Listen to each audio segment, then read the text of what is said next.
Interview preparation. This is something that many people don't feel they need, but is critical to success of your interview process. In today's video, I'm going to share with you the two-part prep process that I recommend that will set you up for interview success. Hey, my name is Abby, and welcome back to the Life Work Balance YouTube channel.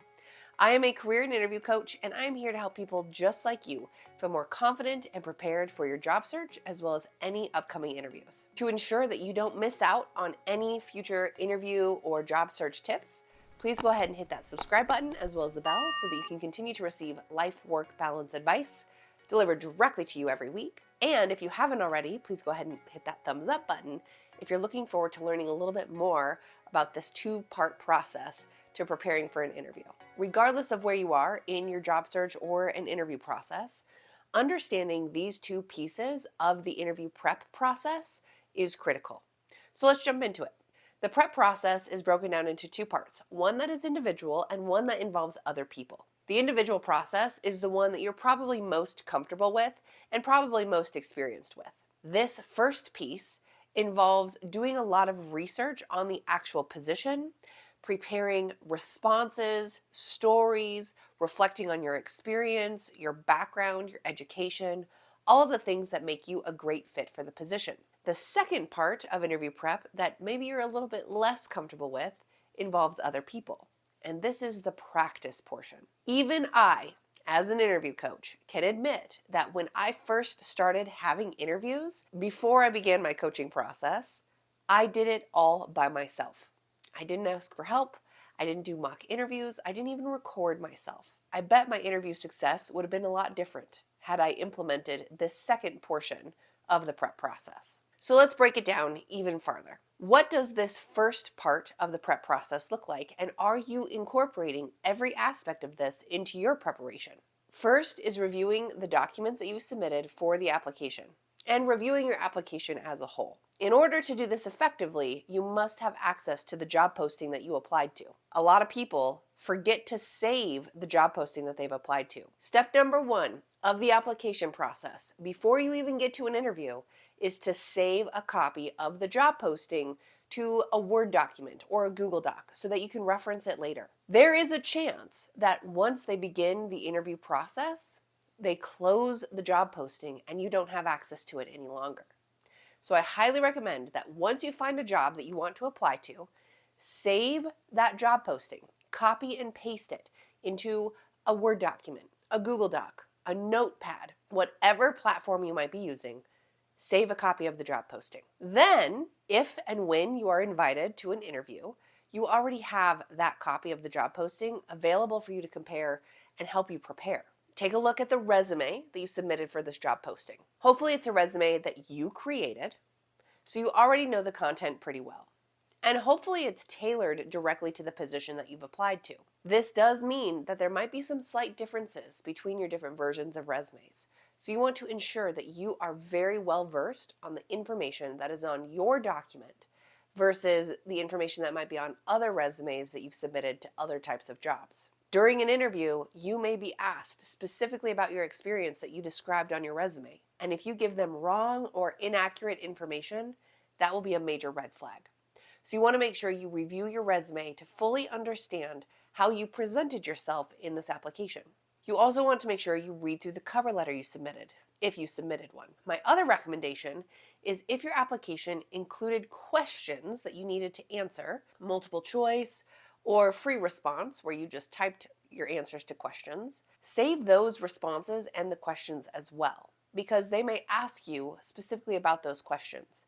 It's likely those questions were used to determine your fit for the position. They're used to determine minimum and preferred qualifications. So you want to make sure that you are consistently sharing the same information both during the application process and the interview process. So step number one, review your application materials. Step number two is to begin preparing some stories for this specific position. Now, before AI, I recommended reading through the job posting, thinking about your experiences and ways that you can frame those experiences as stories as it relates to the job. But with all the technological changes that have occurred in the last couple of years, AI has made this even easier for you. I recommend copying and pasting the job posting into a generative AI platform.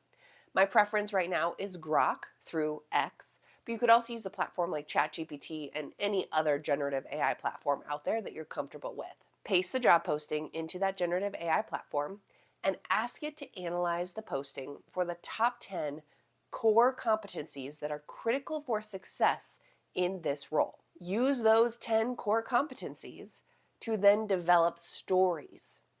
That way, you only need to come up with 10 different stories or examples from your past experience that you can then slightly tweak to answer almost any interview question. Once you have identified those 10 competencies and you've started to develop some stories that will fit with those 10 competencies, then you want to practice your answers to some common interview questions. Now, there are questions that you can expect to come up in every interview, regardless of the stage. These are the types of questions like, tell me a little bit about yourself. In most cases, that question or a version of that question is used to start off every interview. There's also the final closing question, which is, do you have any questions for me? Again, prepare questions for this specific job and tailor them to the people who are in the room. From there, the basic questions that you can expect in every interview, then you can use generative AI to help you analyze the job posting and determine different types of questions that you can practice answering during your prep process. So again, I go into Grok or whatever generative AI platform you might choose to use, and I ask it to analyze the job posting. If I know about who I'm going to be interviewing with, I put that information in there too, because someone who's a HR generalist is probably going to ask me some different questions during a phone screen than the direct supervisor or hiring manager of the position in a second or third round of interviews. Ask it to create 10 behavior-based questions, 10 technical questions, and 10 situational questions. That gives you 30 potential questions, all based off of the job posting, and maybe even based off of who will be interviewing you, for you to practice answering using the 10 stories that you've got from your 10 competencies. So that is part 1 of the prep process. Engaging in this preparation. Thinking about your answers to common questions, thinking about your answers to behavior, technical, and situation-based questions, building stories based off of those 10 competencies, reviewing your application and all of your application materials, etc. That is all something that you can do by yourself. The next step, which is part 2, which most people don't tap into, is prepping with someone else. Now, this could be a friend, this could be a family member, this could be a coworker who you're friends with. Or it could even be someone like me, a career coach, specifically an interview coach, who can help you feel more prepared. I highly recommend conducting a mock interview. Now, if you've got those 30 questions that you've asked your generative AI platform to create for you, I recommend taking those 30 questions and giving them to another person, a friend, a family member, etc., and asking them to randomly pick 5 to 8 of those questions for them to ask you in a mock interview setting. Now, this could be over a video conferencing platform like Zoom, Teams, WebEx, etc., or it could even be in person. Now, beyond just having someone else ask you these questions, I strongly, strongly believe that it will be in your best interest to record this mock interview. As uncomfortable as it might be to rewatch it back, record yourself during the interview. You don't need to record the other person, so if it is an in-person mock interview with a friend or a family member, set up your phone and have it just do a video recording of you answering these questions in real time. If you are using a video conferencing platform, then record that session. It might record them asking the questions to you, but it should primarily focus on you and your performance during this mock interview. You will then be able to go back and listen to yourself. The benefits of doing a mock interview with someone else is that it gives you more of a real world experience to prepare for your interview. Talking to yourself in your bathroom, looking at yourself in the mirror, is a very different experience than talking to someone else in person, live, answering their questions. So it makes it a more real world experience, and they'll be able to give you some feedback. Now, the added benefit of recording yourself during this experience is that you can then go back and analyze your responses for clarity, conciseness, smoothness, flow. You can also watch your nonverbal body language.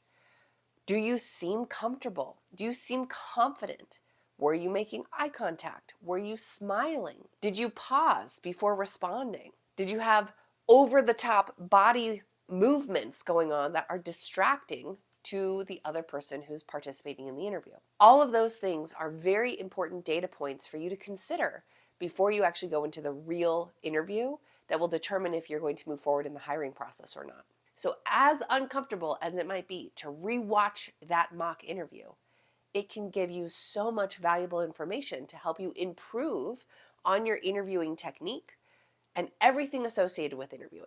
Your body language, your stories, how you're speaking to the other person, to ensure that you are your best version of yourself for the real world interview. Now, as I mentioned, I offer mock interviews. As a career and interview coach, that's one of the things that I do with my clients. I act as the interviewer. I take the job posting that you send me and I create a list of questions that are unknown to you. I will ask you then 8 to 10 questions. I always start with, tell me about yourself. And I always end with, do you have any questions for me? And then I have about 6 to 8 questions that are behavioral, situational, and technical that I ask you during this mock interview. It's all via Zoom.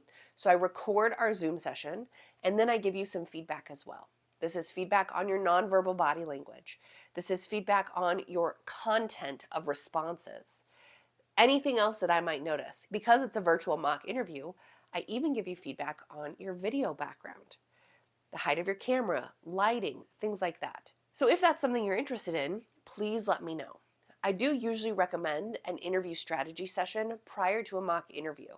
Most people feel fully comfortable and prepared going into an interview after just an interview strategy session. But if you are looking for that additional support and feedback from a mock interview, that would be a great next step for you. So that's what preparation is, broken down into 2 easy pieces. The individual preparation part and then the collaborative preparation part. It's likely that there is someone in your life who's willing to help you prepare for this interview. If you feel like there's no one who will give you that honest feedback or they're just not available, consider reaching out to me to schedule your mock interview. Interviewing can be stressful. Preparation for your interview is what helps you feel comfortable, confident, and well prepared for that interview. Do yourself as many favors as possible and be as prepared as you can be for this upcoming interview. Do the individual prep and then take the harder step and do the collaborative prep with someone else. It will be the key to your success moving forward in the interviews. If you found this video helpful, please go ahead and give it a thumbs up. And if you have any additional questions, comments, thoughts, or ideas, please throw them in the comments box below. I love receiving comments and I do my best to respond to each of them individually, but just know that if for some reason I'm unable to respond to your question or your comment quickly, the experiences that you share in the comments below will likely help someone who's going through something similar in the future. And as I mentioned, I offer one-on-one individual career and interview coaching. If you think this is something that would be a benefit to you, please contact me today. I have slots available each week to work with clients, but they do fill up quickly. So as soon as you know you have an interview or as soon as you know that you might need some additional preparation support, please reach out to me as soon as you are aware of that. I've linked to my website as well as my email in the description box below, and I would love to work with you. And as usual, if you haven't already, please go ahead and hit that subscribe button as well as the bell so that you can continue to receive life-work balance advice delivered directly to you every week. Thanks, and I'll see you next time.